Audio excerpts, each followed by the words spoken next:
Hi, thanks for joining Your Body Advocate podcast.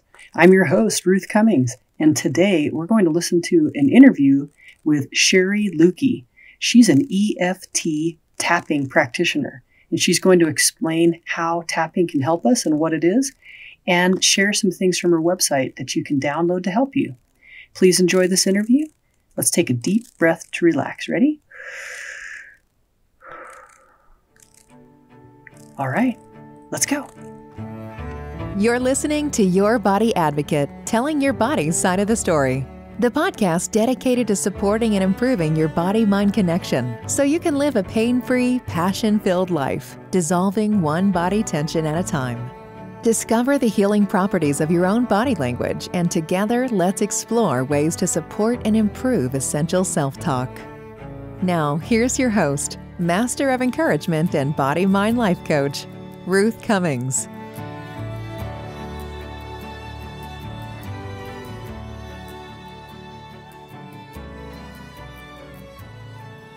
Hello, everybody.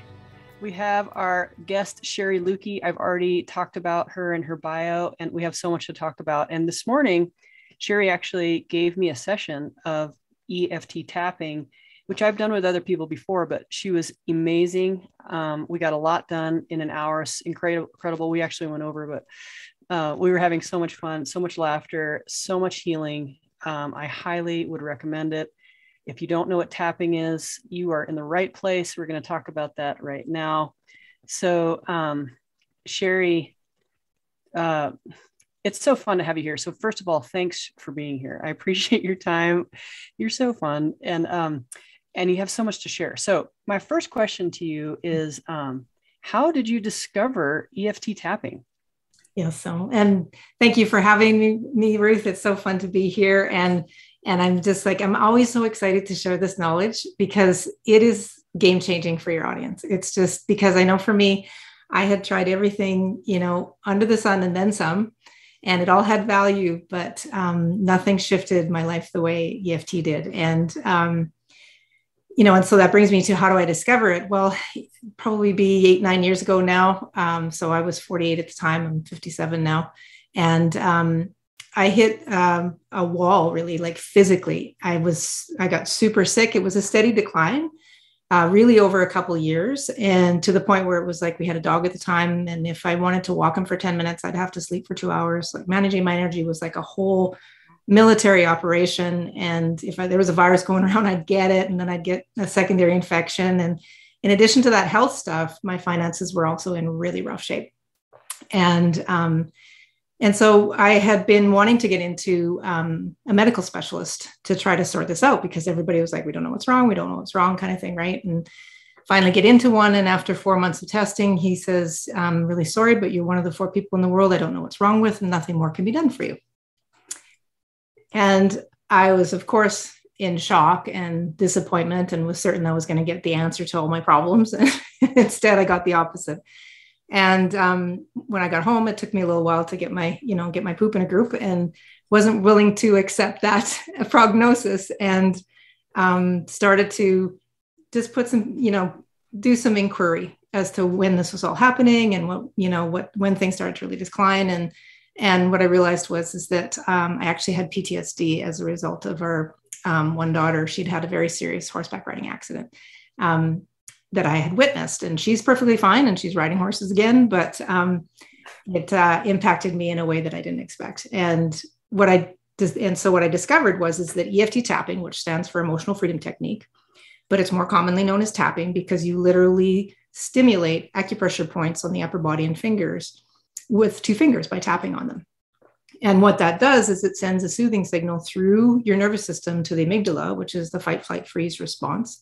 Decides whether you get into stress response or not. And it's exceptional with trauma. And so I really, because it's a little odd and it's strange, and I tried so many other things and dragged my family through everything, I didn't tell anyone I was going to do it because I really didn't believe it was going to work. Because it just didn't seem like it was possible to tap on your upper body and get these profound results. But it did. And it did within 3 months. I was blown away. And it was the only thing that I was doing And in addition to all the health stuff I was going on, I'd actually put on 30 pounds of excess fat as well, and lost all the weight, started feeling energetic again. And I was just like, what is going on? And then I spent the next couple of months putting the physiology together of why it was working, because I was like, I had to understand why it was working so profoundly. Wow, that's amazing. I haven't heard that story before, and that's amazing. And trauma from our kids. I think more parents have trauma from our kids than we're willing to admit. I know I have some, and we need another session. Oh my gosh. I'm just oh yeah. Well, yeah. And I think for both you and I, it's like, and to me, it's like having the world understand trauma in a different way. Like is war and natural disasters and rape and all those things. Those are definitely traumatic, 100%. But really trauma is 3 ingredients. It's that shock, it's a feeling of powerlessness, and a feeling of isolation. And when you have those 3 in combination, it's like you've got trauma. And as soon as you experience trauma, your subconscious has to make a decision about what's going on. And it usually makes up a limiting belief so that to try to prevent it from happening again.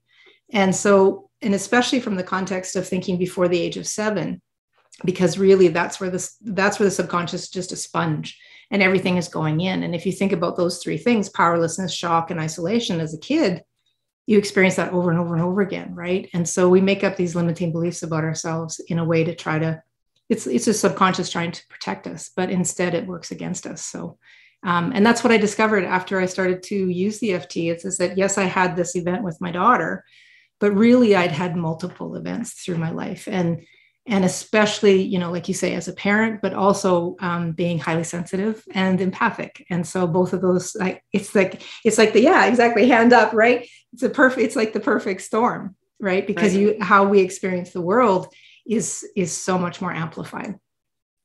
Wow, I love that word, amplified, just because I'm also a musician, but that's true. A lot of things are amplified, and yeah, it's just so it hurts us. So tell me, what are the basics? What are the basics of tapping? Yeah. So like I said, it's by stimulating these acupressure points on the upper body. And we have acupressure points, as you know, all over our body. Right. Yeah. But it's just not convenient to use those ones. So we use the upper body and the hands or fingers. And by stimulated with those 2 fingers, the tapping on it, it sends that soothing signal through the nervous system to the amygdala. And it basically interrupts the stress response. So your fight, flight, freeze response is actually interrupted. And so the advantage of that is that it's like the subconscious now, which its job is to keep you alive and breathing, and interprets anything like a problem or a bad memory as a threat. It interrupts that.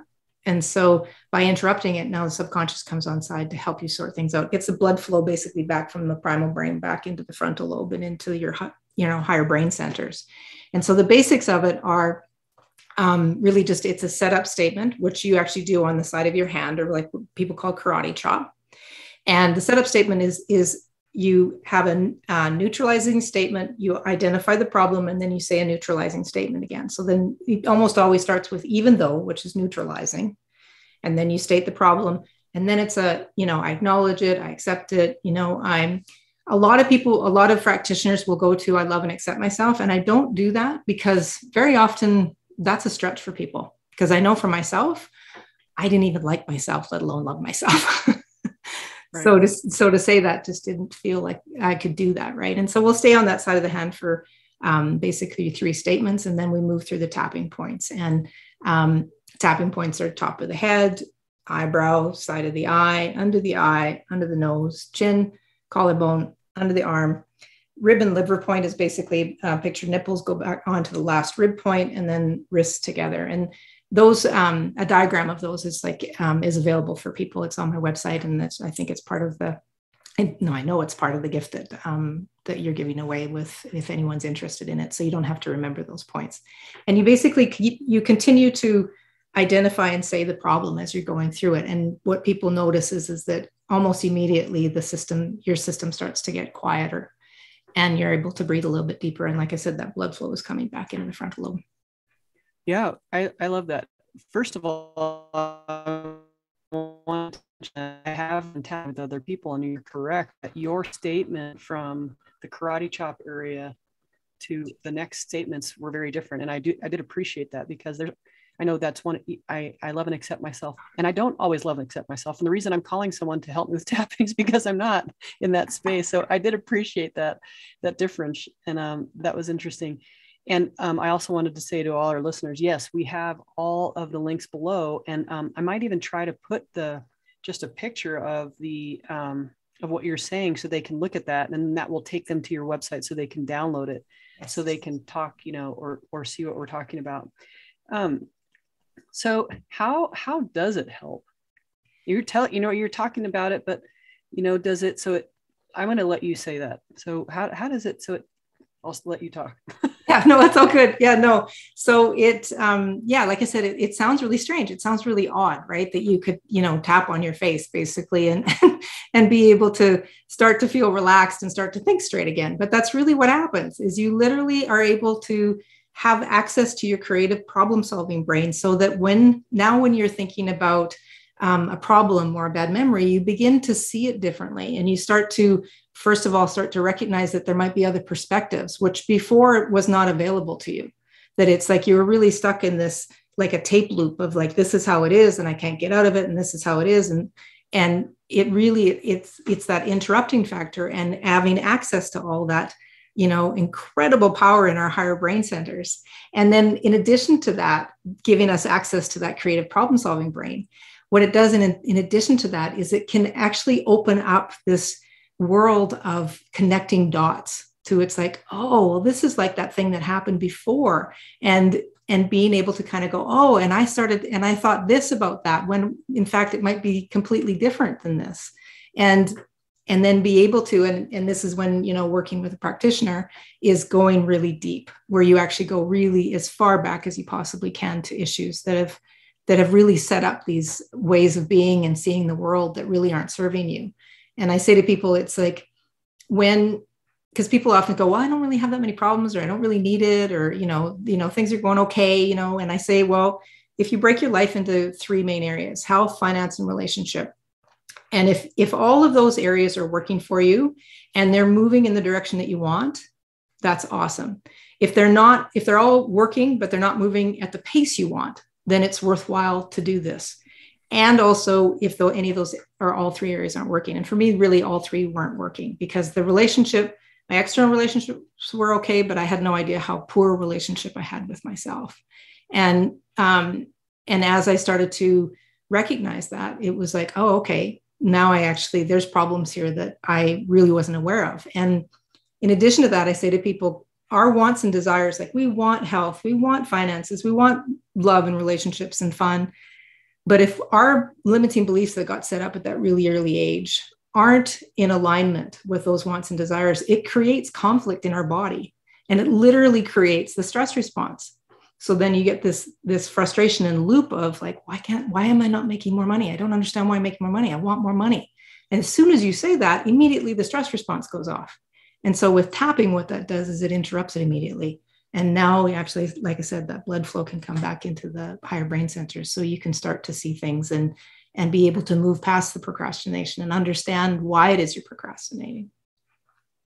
It's so fascinating, because it's so close to what I do. And mine is just hands-on or talking to people. And I just think it's so fascinating how much we don't know about how the body works and how the spirit works and the brain, everything. It's just, but I'm sure you've seen some really cool things, because as I've told you, I've seen some really cool things in my business. So do you have like a case study or two that you could share with us, like that are just like, oh, I love those. Oh yeah. Well, yeah. And as you both know, we have like hundreds of them, right? Because it's like, that's why we love our work. It's so fun, right? Absolutely. Yeah. And I would say, tapping's my thing that, but it's like, it's really about getting that alignment of head, heart, and gut into that relaxation response. And that's, for you, that's the space that you're able to help people to get to. And that's that same thing. As soon as you're in that place, then healing is available, right? Yeah. And I talk about the strings, like taking the strings that are stopping the healing. And and cutting the strings, if it's a relationship that's bad, find the lines of fascia tight, making loose. Yeah. And And I think that tapping is like right in there. It's a deep thing, even though it's on our surface of our body. It's just so deep. And if we have a minute, it would be fun if you could run me through something so people actually see what it looks like and maybe can kind of see what it feels like by me doing it. But what are your case studies? Yeah, for sure. Yeah, I know you have hundreds, and I can talk to you for hours and hours, but I'm like, okay, stay on track. I know to ramble. I'm sorry. No, I'm totally, we're on the same page. A squirrel. It's an advantage and a disadvantage depending on the context, right? Yeah. So a couple of case studies. So one, because money problems are a big thing for a lot of people. One of the ones that it's a real kind of like, wow, is I had this woman that had come to me, and she was actually having difficulties making rent. And my programs are usually done in multiple sessions. And so in this particular case, we're about midway through the program. And I'll tell you why, and I'll connect the dots for everybody. But what happened is that she sent me an email and that she had gotten a contract for $30,000. And she was, you can imagine, over the moon, going from not being able to make rent to $30K in your bank.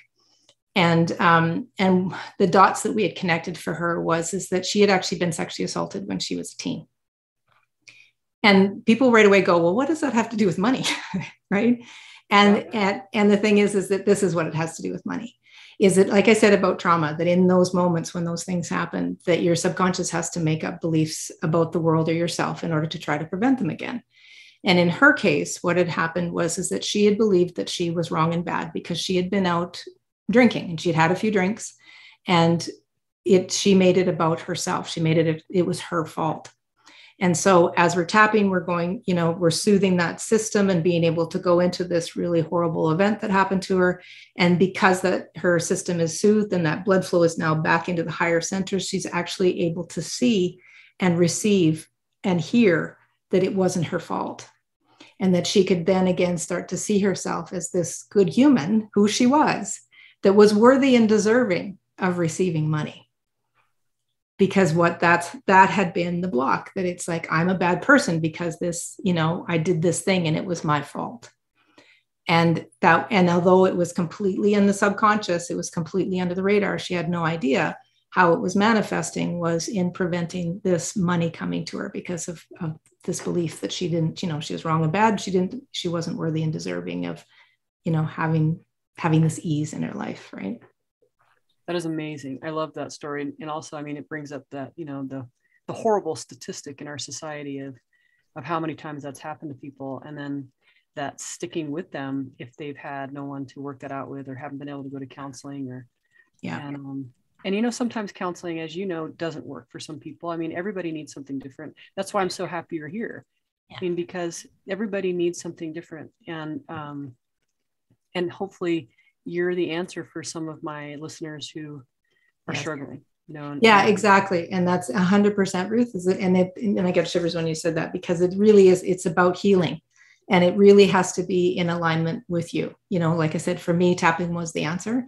But really it's about having that safe space, having that support, having the understanding, and for all the listeners out there, whether they be male or female, but like you say, the statistics are really unfortunate for women, is that it is really not your fault. Because if you flip the script and kind of go, if the roles were reversed, would that happen? Right. And this is the other part is that subconscious is really just trying to protect you, because invariably, especially women, will say, I should have done something. And I said to them, I always say to them, there's no way you could have. Your subconscious took over and was saying, this is how you're going to survive this. Right. And so to forgive yourself for not doing anything. And that was a lot of her work, was being able to receive that. Another little squirrel for me here is that I have worked with the rapists and gotten rid of their, looked at their guilt, shame, trauma, just, their side of it, where they were, it's a whole other. Oh yeah. Well, it's that whole hurt people, right? And that's exactly right. Because it's like, and, and ironically, I would have to, because I was a victim to bullying in high school, and which actually got reconciled through doing this work, which was phenomenal for me. It kind of blew my mind. And actually I'll share that story as my second story. So, Okay. So I was bullied really badly in high school. A girl thought that I was after her boyfriend, which I wasn't, but she thought I was.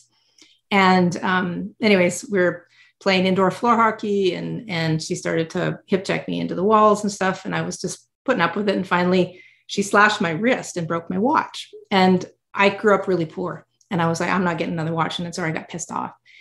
And so I hip checked her into the wall. And then that's all she was looking for, right? She dropped her stick and then she punched me in the face 3 times. And I was just in shock because I'm a lover, not a fighter. And but that really wasn't the worst of it. It was all the fallout from that. So that was in my grade 11 year. And so for a year and a half, basically, it was a very small town. I was completely ostracized. Nobody would talk to me. It was like she was the school bully. And it was like it was sort of like, she's on the outs kind of thing, right? Lots more to do with that. But anyway, you can imagine it messed me up pretty well. And so I come to this work, and about 3 years into doing this work, full time, and I'm helping people in profound ways, and mostly in my, you start in kind of your community kind of thing, right? And I'd also done a lot of volunteering with my kids and stuff. And one of my clients she sent me this text and wanted to nominate me for Woman of the Year in our community. I got the text, Ruth, no word of a lie. I thought I was going to throw up. And I didn't understand why. And what ended up coming out of it was doing the tapping. And, the other thing which I do is matrix re-imprinting, which is, basically it's an advanced form of EFT, and really healed that whole event. And a month after the actual event, I didn't win, but I was like, it was such an honor to be nominated. Yeah. And a month afterwards, I got a Facebook message from her, which was literally 36 years after this event, apologizing for what had happened. Wow. That is awesome. Yeah. And it's like that's the kind of stuff where it's just mind blowing. Yeah. We were talking about bullying earlier today and before this interview, and it's a big thing for both sides. So and I mean, obviously it's been like, there are unfortunately people taking their lives because of it. And gosh, I just want everybody to be nice too. I'm a lover too, but I tend to not fight, but I definitely stand up for people. And it's it's definitely got me into trouble in my life. Yeah. Well, yeah. And to your point though, it's like when that happened, I actually felt like she had gotten the worst of the deal with being the bully. Yeah. Because although it had really messed me up, it hadn't tormented me the way it had tormented her with what her message was to me. I was just like, oh, wow. 36 years of torment. Totally. And at the time you think, it's so great and it's solving such an interesting problem, and it's absolutely causing problems for you that are about to show up in about a year and a half or, and same thing with the rapists, and same thing, it's like just how people treat each other. There are consequences, and there's consequences both sides. That's why, I have a kindness challenge in my newsletter. And at the end of the year, we're having a big, like how many challenges each week can you do? And like just a smile to spread love, one smile at a time is I love ending with that. And just how we treat people, it has consequences, and also how we treat ourselves. And hence, and I would say it starts with that. It does, right? So I know. Okay, I wanted to ask you, how did you start your business, and like who do you like to work with? What's your favorite client? Yeah. So after I did that couple months of figuring out why it was working, I was like, I gotta get certified, and I gotta help other people. And so, and I wanted to make I wanted to make sure I was helping people in an ethical way. And that was part of the certification piece. And because I was like, gosh, I've spent 48 years trying to sort this stuff out, and now it happened so fast for me. I wanted to help others. And the ideal person I work with is a heart-centered, entrepreneur leader. And I would actually just, extrapolate on that, is that heart-centered is really about the lover piece that we're talking about, that it's like, relationships matter to you. You really want, you want win-win, and you want to be part of the solution on this planet, not part of the problem. That it's like, whether you want to move humanity forward in a big way or simply just smiling at the clerk and being gracious, that's the kind of person that I love to work with. And I love, especially love people that are up to big things, that really do want to move humanity forward in a bigger way. That's amazing. I appreciate that. So you started your business by getting certified, and then you did it all on, you did it. We were talking about this earlier, so I just wanted to bring this up. For someone who wanted to do something like this, you can start it in person and online. Yes. And so there's both options if they wanted to, go through this themselves and then maybe get certified. What's that road? What was that road for you? Yeah. So there's the biggest organization, and the one that I'm certified through, is called EFTI, which is EFT International. And it's a global, it's the biggest organization for EFT. And it's also nonprofit, which to me is important because it's like, it keeps a really high level of standards. And it's just, we're all human. And it's like, when it's not nonprofit, it's, all the kind of downside that can come out of it kind of thing. Right. But mine is not nonprofit, the AMTA, the massage. Well, and it can be, it's not that it can be, but it's just very dependent on who's in charge. Right. And so I just feel like the nonprofit is a really, is kind of a guaranteed way. Yeah. Profit's not always a problem either. No, totally not. No, exactly. But they are international, and they are the largest global industry, and they have a real, in the industry, and they have a really high standard. And so, yeah, that's the cool part about this, is that you teach people how to tap on themselves. And so you can actually do it, via what we're doing, like this virtual Zoom, or you can do it by telephone. And I actually find telephone to be even that much more effective, because anyone that's experienced trauma, or I should qualify that, anyone that's actually highly sensitive, really, has grown up reading body and facial, body language and facial features, and you instantly know what the right answer is, even if you're not aware of it. And when you're on the phone, it takes that piece out of it. So that people actually, one, have to stay very much more in tune with themselves. They feel super safe because they're in their environment, and they can't see my response. So I get a much more, I think, more honest response with it. And so, you really have to hone your listening skills for that. But how you start out is like, I started out just giving a lot of free sessions, and because it was like, you have to get good at your skill, and so it takes some practice. Right. And then once I started to feel, a little bit confident and got some actual results with people, then it was like, okay, then I can start charging for this. And then from there, it was asking people for referrals, and really, actually, most of the time I didn't even ask, because you've got these raving, amazing results, and you end up with raving fans. And that's how I built the business. That's awesome. Cool. What is you have a formula called the 3 R's, or the R3 formula? Yes. Yeah. Told me about it, but tell our listeners, what is that? Yeah. And so I love creating, I don't even know if this is a word. You can tell me it's a word. Duplicatable results. repeatable results. Yes. So, and how, to me, it's like, how you get at that is having a way to do it over and over and over again. And the brain loves threes. It really seems to be able to remember threes really well. And so I have this R3, and the R3 stands for, the first R is for recognize. And I'll explain them in just a second. The second R is reprogram. And the third R is reinforce. I'm writing these down. For sure. Okay. Recognize, reprogram, and reinforce. And I really love alliteration. That's the other thing. So that's another way to make it, help it stick, right? And with this R3 formula, I have different levels of it, but I'm just going to give people the first level so you can actually get started with it, because it's like there's levels of depth that you can go with it. But the first level is recognizing when you are having negative thoughts, or if you're in stress response. So you're starting to have that shallow breathing, a little bit of that tightness in the gut, tightness around the throat.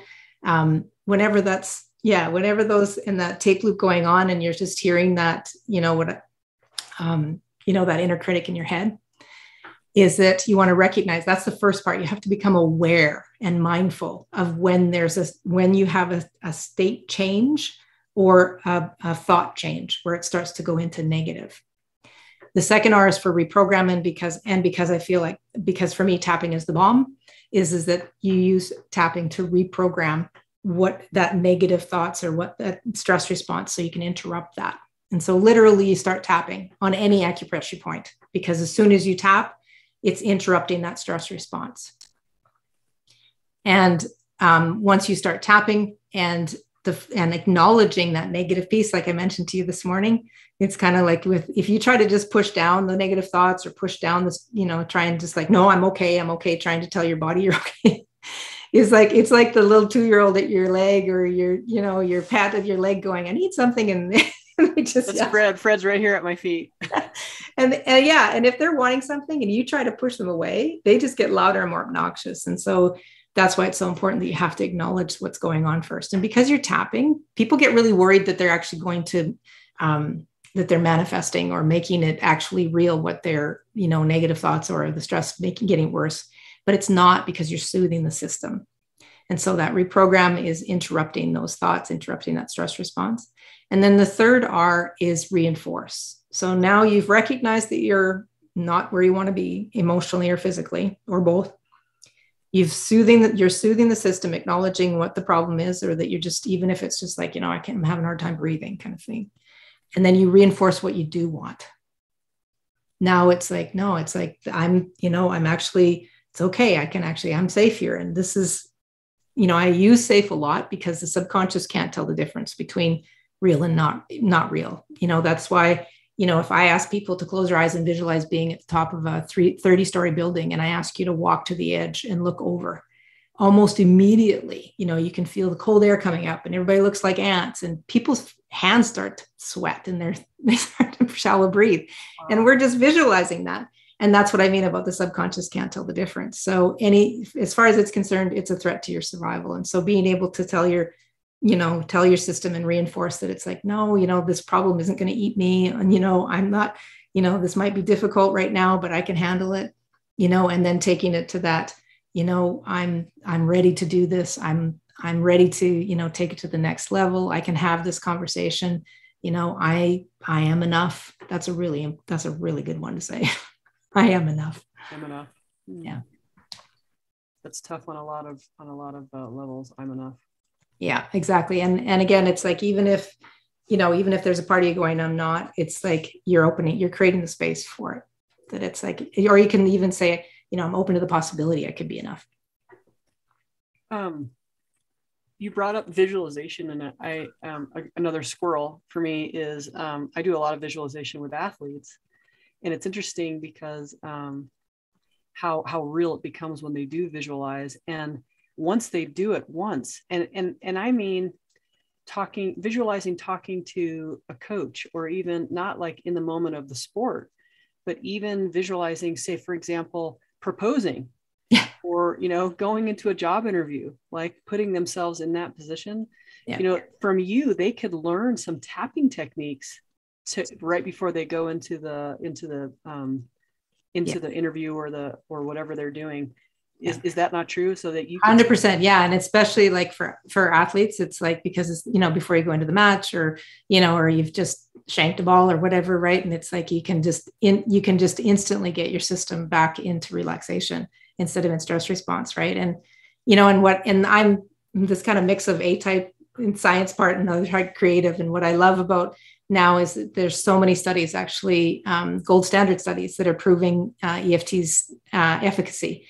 And where they actually are able to do fMRI brain scans, where they can actually see that it's actually the neural pathways are changing in the brain, which is just like, I'm like doing a happy dance. Cause like when I started this, that wasn't available. So. Oh yes. We know really, but intuitively how many things really work. And then it's frustrating that you need, you don't really need, but for certain things you need the research we were talking about before. So I didn't know that. So I'm glad that that's coming about. Well, what do you think about taking me through a tapping session real quick on something, and then so people can see what it looks like, and they can even follow along, and then so they know, like, if they call you or do a Zoom, like what happens. Yeah, for sure. Yeah, we totally can. And again, like I'm always saying to people, when we're tapping, and whatever I'm saying is like, it's a call and response. So I'm going to say it and then you're going to repeat it. Okay. And so I'm just going to change my screen so that we're side by side, so that we don't bounce back and forth here. You might be able to hear Fred snoring. He's very stressed, clearly. I was trying to store. Oh, he is clearly, and he loves to be a part of this. And all my massages, he's there, most of them. So, Cool. If you can't hear, but if you can, I want it to be calming. Yeah, Ruth hasn't dropped off and started snoring. Yeah, it is Fred. Yeah, exactly. Yeah, and so it's like, yeah, exactly. Call and response. And if I say anything that doesn't resonate at all, just don't say it, or you can go ahead and change it, right? And so what we're going to do is we're just going to do what's considered one round of tapping, where we start on the side of the hand and we finish with the wrists together. That's considered one round, and we're going to tap. Yeah, you can do this kind of like where the watch band would go. So you can tap this way, or you can tap wrist. I do wrists together is kind of what I do. So I'll do it high so people can see. Yeah, right. Exactly. Yeah. And then also with the under the arms, you can do it this way. So it's like armpit straight down onto what, for women, it would be bra strap. So you can do it this way and kind of give yourself a hug, or if that's not comfortable, you can kind of do more of like a monkey kind of thing, right? Or you can just do one arm. That works too. And then the other point that people are really not familiar with is like I said, that liver point or rib point. And in this one, the rib point is so important because liver actually processes stress. And so I really encourage people to make sure they use this point. I think the majority of practitioners don't use it just because it's like, it can be awkward for women with their breasts and things like that. And I'm always like, just get over it and get under those girls. You need to do this kind of thing. So it's picturing the nipple and going straight down onto the last rib. That's the rib point. Okay. And like I said, we're going to tap very generally, but how you have tapping to be the most effective is when you're getting really specific and really getting into the emotion of what's happening. So, but just to give everybody kind of a taste of it kind of thing. Right. So if you had a problem like that comes up frequently with clients, is there one that comes to mind at all, Ruth? That's a common one. How about discipline to work out? Cool. Okay. Think about losing weight. They can think about not getting up on time, whatever. Discipline, like, darn it, like beating myself up for not exercising out as much as I'm said I would. Or okay. That's a very common. Cool. Perfect. With me too, and many people I talk to. Yes, I think for all humans. Right. Yeah. Or for most humans, there's the odd unicorn out there that does not happen. But for most people, this is the case. Good.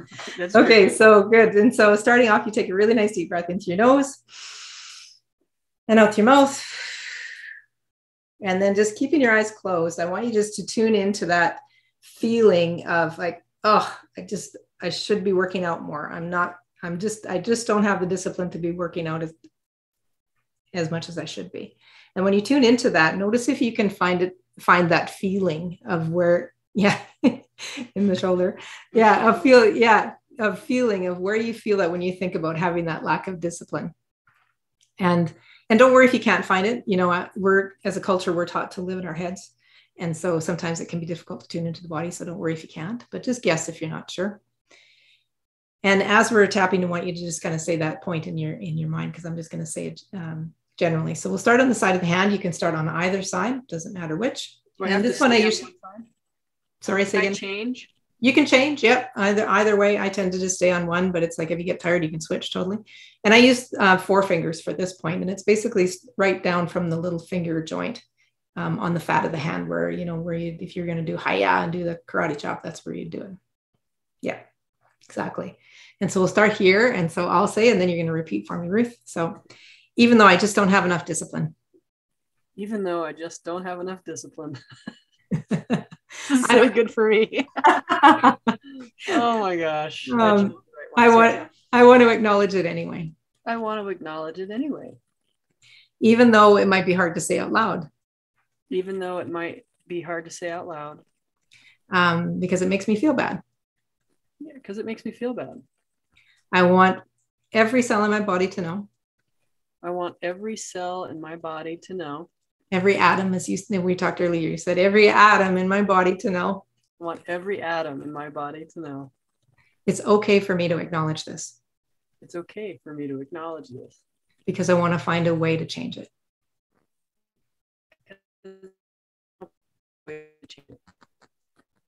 And then we'll just do a third one. Even though I just don't have enough discipline. Even though I just don't have enough discipline. To be working out as much as I should. To be working out as much as I should. I'm open and willing. I'm open and willing. To changing it. Changing it. Good. Okay, and then top of the head. And again, you want to be just tapping, not hammering. That's what I did when I was training. I thought if I hit my head hard enough, I'd knock it out. It doesn't work that way. I just don't have enough discipline. I just don't have enough discipline. Eyebrow. And it feels like if I beat myself up more. It feels like if I beat myself up more. So I'll somehow get motivated. I'll somehow get motivated. And that's not working. Wow, that's somehow that's not working. Yeah. Yeah, it's creating the opposite effect. It's creating the opposite effect. And so what if I could have compassion for myself? So what if I could have compassion for myself? And begin to acknowledge all that I do. And begin to acknowledge all that I do.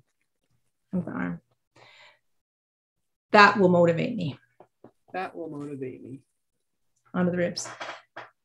Because having success makes me want to have more success. Because having success makes me want to have more success. Onto the wrist. So I choose to have compassion for myself. So I choose to have compassion for myself. Letting go of beating myself up. Letting go of beating myself up. Good job. Nice deep breath.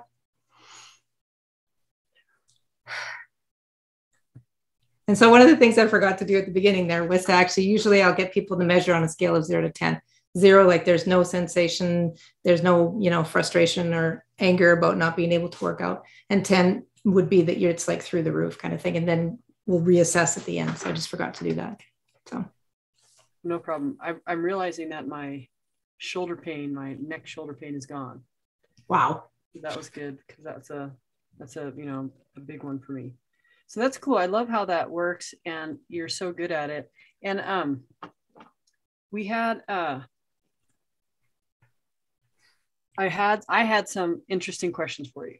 Cool. So that I love to ask for people, because I consider myself, and you are, a body advocate. We are the advocate for people's bodies.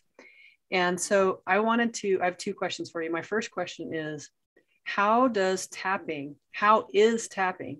an advocate for our body?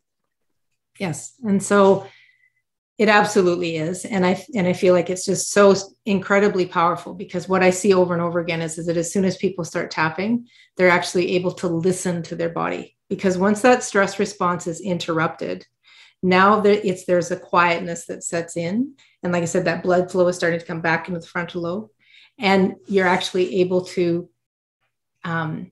sit with those uncomfortable feelings, or be able to acknowledge that pain. And as soon as that's acknowledged and listened to, then you can begin to change it. Because without the tapping, it's so much easier just to try to push it away, stuff it down, think that I'm just going to push through. And by tapping, it just creates this safe space for you to be able to listen and hear what your body's trying to tell you. That's awesome. Thank you. I say awesome a lot. I noticed that. I'm such a. Well, that's just indicative of doing some really fun stuff, because it's awesome. I agree. It's all summer camp to me. Yeah. So yeah, one of my favorite questions is, where in your opinion, where does one find God in our body? Yeah. So one of the things, for me, I always like to qualify, and I don't know if you do this as well, but whether it's God, universe, spirit, it's all that same thing. Because I know for myself, I work with a lot of people that have had some trauma along within the religion thing. So as soon as you say God, very often people are triggered. And so I just like to qualify. That's kind of how I see it, is that inclusive kind of place. And I would have to say it's in my heart. Nice. And when I really, and that's where I operate from. Like when I'm doing a session, I'm very intentional of connecting my heart to yours. I love working. My favorite is 1-to-1 and going crazy deep, and deeper than anybody believed possible. And when, and it isn't excluding the head and the gut, because it's like when those are two really important brains as well. But what I find is it's easy for me to be in my head, and the gut usually just yells at me, right, if there's a problem. And so, but the heart really, my heart really feels like it's coming from pure love.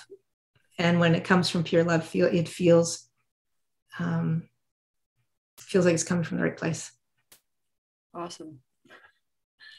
When you I get this question about how to find God in the body. And when you say, or God, and I agree, whoever I'm talking to, and all listeners, I whoever that is, or whatever that is for you, to whatever that feeling is, or person or entity, in your opinion, Sherry, like when you feel it in your heart, what is that? Can you explain that a little bit more for someone who's trying to discern? What is that, and what does it feel like? And do you have an example of when that may have happened in your life? Oh, yeah. Well, no. And so, first of all, I find that where you put your hands, where you put your hands, your attention goes. And so I say to people, it's like, if you're having troubles connecting with your heart, and that's what I will do. I will actually literally put my hands on my heart and close my eyes and actually picture that incredible, muscle and, just mind-blowing organ. Because, and what, just to add why it's hard for me is because I've had the privilege of being in the room when people have taken their last breath. And I've also been the privilege of when my twin girls were born, when they took their first breath. And to me, it always feels so profound as to what starts the heart and what stops the heart. And that always makes me feel like there's something greater than what we're aware of. And I feel like as the more science knows, the more elusive it becomes. And so putting my hand on my heart helps me to literally connect to it and feel it, and, and have that, take a deep breath and just feel that force that's within us. And so that's how I help to connect with it. If I'm in a place where it feels kind of weird to put my hands on my heart, or somebody would be weirded out by that, I will picture what, like the heart, what it actually looks like. And I'll picture white light coming from it. And I send that white light out to whoever it is that I want to connect with, or whatever it is that I want to connect to. It isn't always someone. It's like I have had profound experiences with nature and all kinds of things. And this is an example that I actually can use from last week of doing this.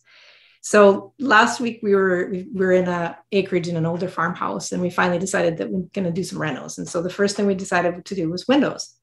And so last week we had 4 guys in the house, from Monday to Thursday, in basically every room in the house.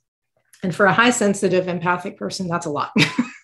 Yeah. I love my little cocoon that I have. Right.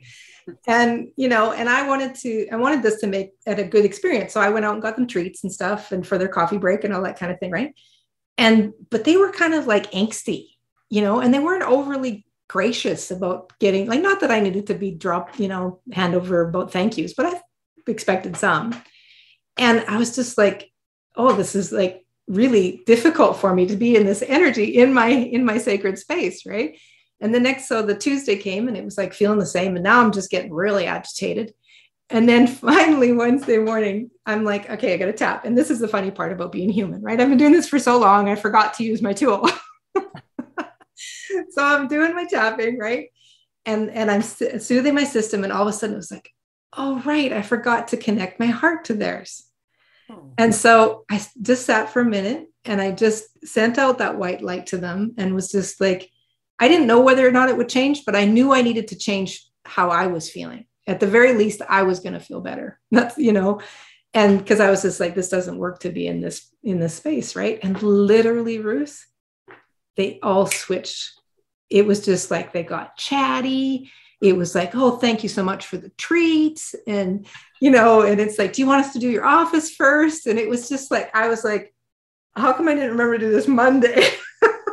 That's amazing. I think it's so amazing how we can shift people when we recognize, I don't know, their love and what the love we have for them. Yeah. Well, and it was one of those, as soon as I got that stress response off, what I started to recognize was how difficult it would be for them to be in someone else's space, and not just part of the space, but every part of the house, bathrooms, bedrooms, everywhere. Right. And it was like, and I just kind of I had some empathy for how difficult that might be for them. And just really wanting them to have this, like, be a good experience for them, even though I probably never see not one of them again in my life. I wanted their experience to be in my house, in my world, a positive one. Yes. It's hard to be in someone else's space. Oh yeah. Well, yeah, exactly. And I'm, and I tend to be a little bit more on the tense side. I love to laugh, but I tend to be more on the intense side. Right. And so, yeah. And it was like, but I had to also let go of needing that. I had to be in this, like, it's like, this is about me shifting how I'm feeling. And if it can have this ripple effect, hallelujah. But it's like, but if it doesn't, that's okay too. Wow. Yeah. That's amazing how that works. I love tapping. So I have a final question for you. And then I'd like to ask how people get a hold of you, though your links are going to be below, but how you would prefer them to get a hold of you. For sure. Yeah. Here's a fun question for you. In your lifetime, can you describe to me when your smile changed someone's day? I feel like that's an ongoing intention for me. Me too. And, and when we were doing all the masks, it was like, I made an extra effort to try to really smile with my eyes. It's like, see, I can really scrunch your yes. Man, to pick out one, that's hard to do, Ruth. It's because it's an everyday thing for me whenever I'm out in the world. And it's like, and even when I'm not out in the world, it's like, and I'm feeling something that it's like, I want to send, because a smile really feels like love to me, and safety, and acceptance and acknowledgement. And, I should have asked you before. See, I was going to stump you with one, but I think well, you stumped me with that one because I can't come up with one.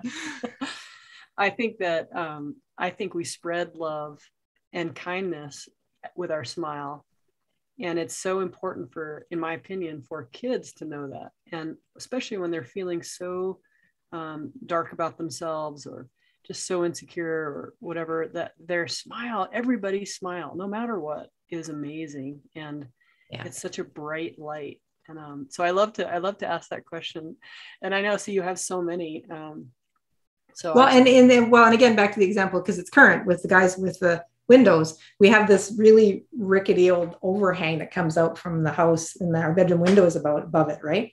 And they were pretty concerned about, they couldn't get up on this thing because it's not stable, right? And so, and I was just like, well, whatever you need to do. And so they ended up figuring out something, right? And I came out because I was going somewhere just before they got out there, and they said, okay, well, this is what we're doing. And I'm like, oh, it looks good. As long as it's safe for you guys, that's good. And they kind of looked at me, and I was like, no, it's like, I don't care about the overhang. I care about whether you guys fell off.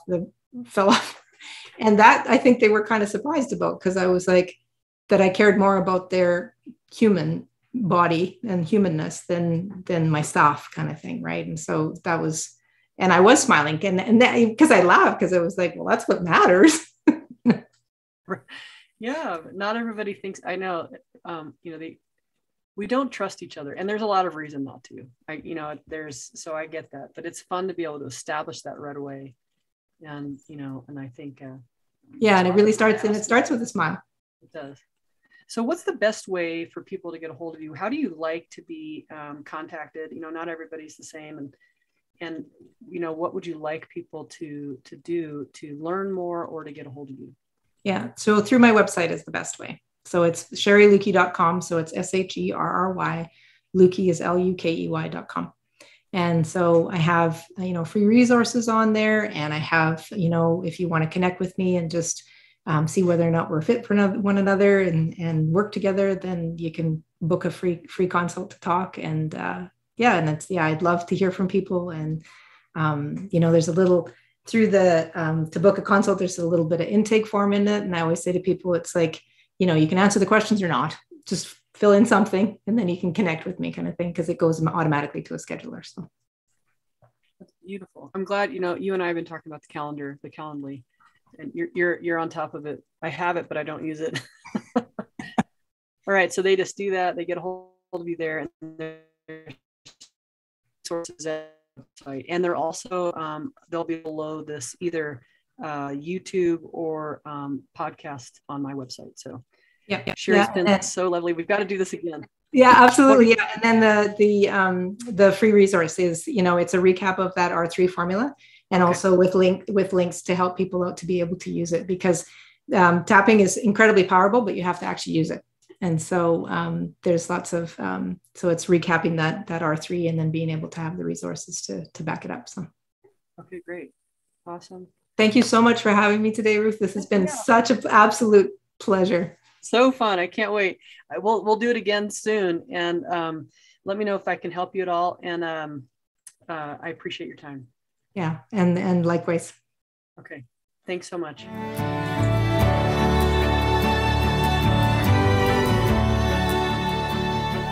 Thanks for joining us today for this cool interview with Sherry Lukey.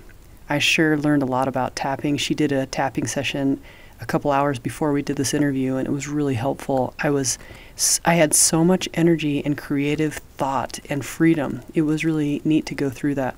I would highly recommend using her if you're thinking about it. She's at sherrylukey.com, and all of her information is below the show on the show notes. Thank you so much. I'll see you next time. Bye-bye. Thank you for listening to Your Body Advocate with Ruth Cummings. We're so glad you've joined us today and truly believe you can live a pain-free, passion-filled life. To connect with Ruth, work with Ruth, or to grab your free ebook, go to ruthcummings.com. We'd love to hear from you. Don't forget to rate, review, and subscribe so you don't miss our next episode.